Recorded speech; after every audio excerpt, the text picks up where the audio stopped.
رہنما نون لیگ احسن اقبال نے وفد کے ہمراہ چیف الیکشن کمشنر سے ملاقات کی۔ میڈیا سے گفتگو میں ان کا کہنا تھا کہ کنٹونمنٹ بورڈ الیکشن پر تحفظات الیکشن کمیشن کے سامنے رکھتی ہے۔ پولنگ کے فوری بعد نتیجے کا اعلان کیا جائے۔ الیکشنز میں پولنگ کا وقت 6 بجے تک بڑھایا جائے۔ ان کا کہنا تھا کہ ڈسکا الیکشن میں منظم انداز میں پریزائڈنگ آفیسرز کو اغوا کر کے الیکشن چرایا۔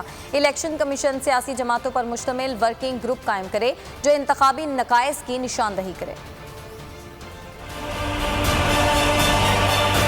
پولنگ کا وقت 6 بجے تک بڑھایا جائے تاکہ لوگوں کی اکثریت ووٹ ڈال سکے اور کوئی ووٹ ڈالنے سے محروم نہ رہے۔ تمام الیکشن پاکستان میں بشمول کنٹونمنٹ بورڈ پارٹی بیسس پہ ہوں گے، تو جو شیڈیول ہے اس سے یہ تاثر ہمیں ملا کہ پارٹیز کے ٹکٹس جاری کرنے اور انتخابی نشان پارٹیز کے الاٹ کرنے کا اس میں ہمیں کچھ کمی نظر آئی۔ ڈسکا کے اندر جو دھاندلی کی گئی، جو پاکستان کی تاریخ میں پہلی دفعہ اس طرح منظم انداز میں انتظامی مشینری کو استعمال کر کے پریزائڈنگ آفیسرز کو اغوا کر کے حبس بے جا میں رکھ کے الیکشن چرایا گیا تھا، تو ہم یہ ضرور حق رکھتے ہیں اور ڈسکا کے عوام یہ حق رکھتے ہیں، پاکستان کے عوام یہ حق رکھتے ہیں کہ یہ بتایا جائے کہ یہ دھاندلی کس کے ایما پہ ہوئی تھی۔